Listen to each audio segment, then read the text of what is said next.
Have you ever watched your favorite team completely abandon one of their own players in their most important game? Well, if you're a subscriber to this channel, hit that like button right now because what happened to Sophie Cunningham last night is about to make your blood boil. The Indiana Fever didn't just lose to the Phoenix Mercury 95-60.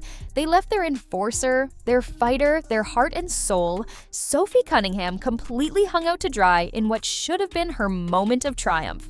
Picture this. Sophie Cunningham returns to Phoenix, the city where she spent 6 years building her career, where she earned the nickname Spicy Sophie, where she became a fan favorite. This wasn't just another game on the schedule. This was personal. This was emotional. This was Sophie coming back to show her former team exactly what they lost when they traded her away. And you know what? She was the only one who got the memo. While Sophie Cunningham was out there dropping 18 points, drilling 5 of 8 from three-point range, and literally getting a black eye fighting for this team, where was everybody else? Kelsey Mitchell shot 4 for 17. Aaliyah Boston managed just 4 points in 26 minutes. The entire Indiana Fever roster looked like they'd rather be anywhere else but on that basketball court. And the most disgusting part? Sophie Cunningham was the only one who seemed to care. Let me paint you a picture of just how bad this was. The Indiana Fever scored 11 points in the third quarter. 11? That's not a typo. That's not me misspeaking. 11 points in an entire quarter of professional basketball. Meanwhile, Alyssa Thomas was out there making history, becoming the first WNBA player ever to record 3 straight triple-doubles. Dana Bonner, who just left Indiana earlier this season, dropped 23 points on their heads like it was nothing. And through all of this embarrassment, through all of this humiliation, only one player was fighting back. Sophie Cunningham wasn't just playing basketball, she was going to war. Getting into it with Alyssa Thomas, getting physical with Dana Bonner, mixing it up with Kaylia Copper, while her teammates stood around watching like they were spectators at their own funeral. And here's where it gets even more infuriating. Stephanie White, the head coach who's supposed to have this team prepared, made one of the most mind-boggling decisions I've ever seen. Sophie Cunningham was the only player hitting shots in the first half. She was keeping them in the game single-handedly. So what does Stephanie White do? She benches Sophie to start the second half. I'm not making this up. The only player who showed up to play, the only player who was hitting shots, the only player who was giving maximum effort, and Stephanie White puts her on the bench to start the third quarter. Someone please explain to me how that makes any sense whatsoever. And while we're talking about Stephanie White's genius coaching decisions, let's discuss what happened in the fourth quarter. The game was over. It was a 35-point blowout. So naturally, you'd rest your starters and let the bench players get some minutes, right? Wrong. Stephanie White kept Kelsey Mitchell in for the entire fourth quarter. The same Kelsey Mitchell who was 4 for 17 from the field. The same Kelsey Mitchell who finished with a -39 +-. But Ari McDonald, who's been crucial for this team, she sits on the bench. You want to know the truth about what's happening with the Indiana Fever? They've gotten soft. They've gotten comfortable. Without Caitlin Clark, who's been out for 9 straight games with a groin injury, this team has completely lost its identity. And before anyone tries to tell me they're better without Caitlin, let me remind you what I just watched. 60 points. That's what the Indiana Fever scored. 60, that's not a winning formula in the WNBA. That's not even a competitive formula. But let's get back to Sophie Cunningham, because she deserves so much better than what happened last night. This is a player who came to Indiana as part of a 4-team trade that shocked the league.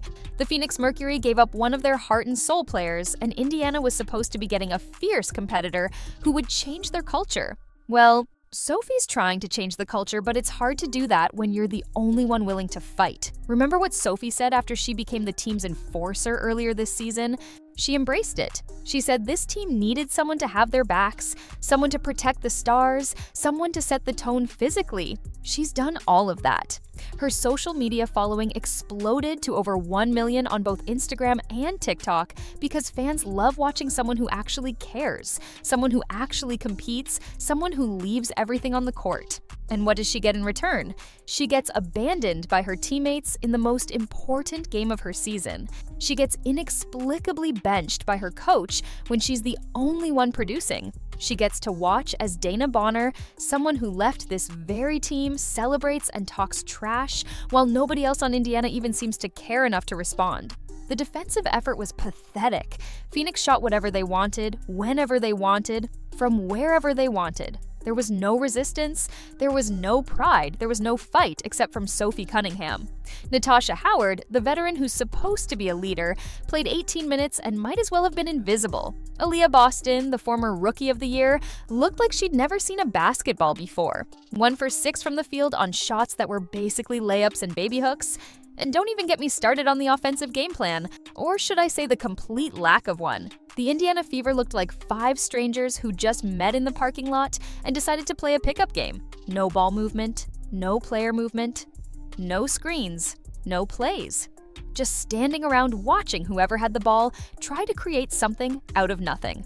They had 12 assists as a team, 12. The Phoenix Mercury had 27, but here's what really burns me up. Sophie Cunningham came from a farming family. Her parents were both athletes at Missouri. She got her black belt in Taekwondo at age 6.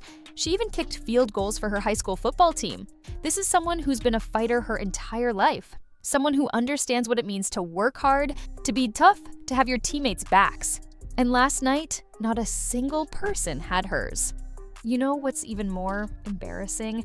The Phoenix Mercury coach kept their starters in just so Alyssa Thomas could pad her stats and get that historic triple-double. They were up by 35 points and they're still hunting for statistics.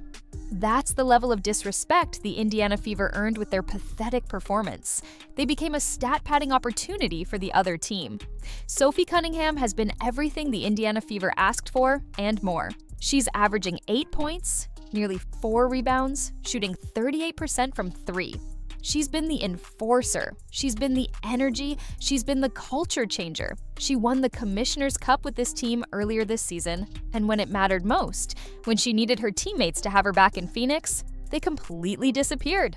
Let's talk about what this game really meant. This wasn't just game 31 of 44.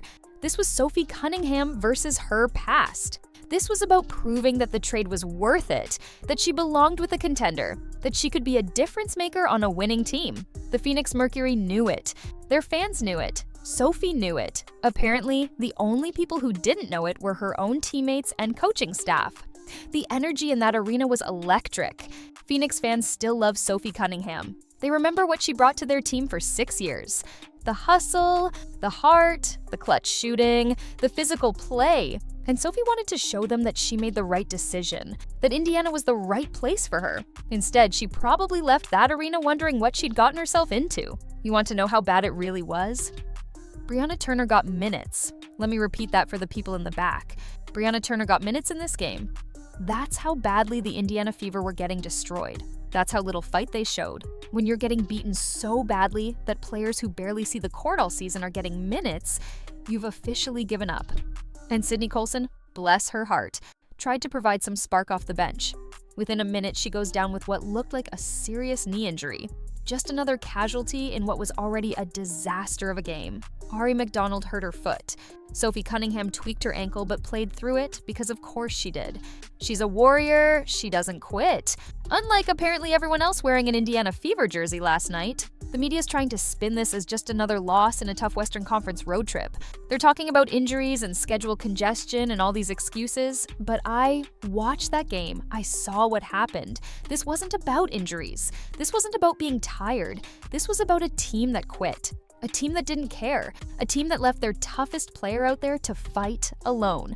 Subscribe to this channel if you're as disgusted as I am, because we need to hold this team accountable. This isn't just about wins and losses anymore. This is about character. This is about pride.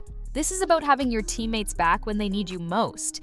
And the Indiana Fever failed on every single level except for Sophie Cunningham. Stephanie White's been doing team dinners and TikTok appearances and ESPN interviews talking about building culture and chemistry. Well, where was that culture last night? Where was that chemistry when Sophie Cunningham was the only one competing?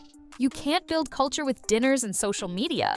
You build it by fighting together, by having each other's backs, by showing up when it matters most. The worst part is that Sophie Cunningham has completely embraced her role with this team. She's been their enforcer, their protector, their energy source. When teams take cheap shots at Indiana's stars, Sophie's the one who steps up. When they need someone to provide a spark off the bench, Sophie's ready. When they need clutch shooting, Sophie delivers. And this is how they repay her? I've been covering this team all season, and I've never been more disappointed. Not because they lost. Teams lose games. That happens, but because they quit. Because they showed no heart. Because they let down the one player who's been willing to bleed for this franchise since the day she arrived. Sophie Cunningham deserved better. The fans deserved better. And frankly, the game of basketball deserved better than whatever that was last night. The Indiana Fever have some serious soul-searching to do. They're 17-14, sitting in a playoff position, but after a performance like this, you have to wonder, what's the point? If you can't get up for a game that means everything to one of your teammates, if you can't compete when you're getting embarrassed on national television, if you can't show basic effort and pride, then what are you even doing out there? Sophie Cunningham will bounce back, because that's what Warriors do. She'll be in the gym today, working on her shot, staying ready for the next game. She won't make excuses. She won't point fingers. She won't throw her teammates under the bus even though they absolutely deserve it. That's the kind of player and person she is. But the rest of this Indiana Fever roster better take a long, hard look in the mirror. They better ask themselves if they're willing to match Sophie's energy, her passion, her commitment to winning.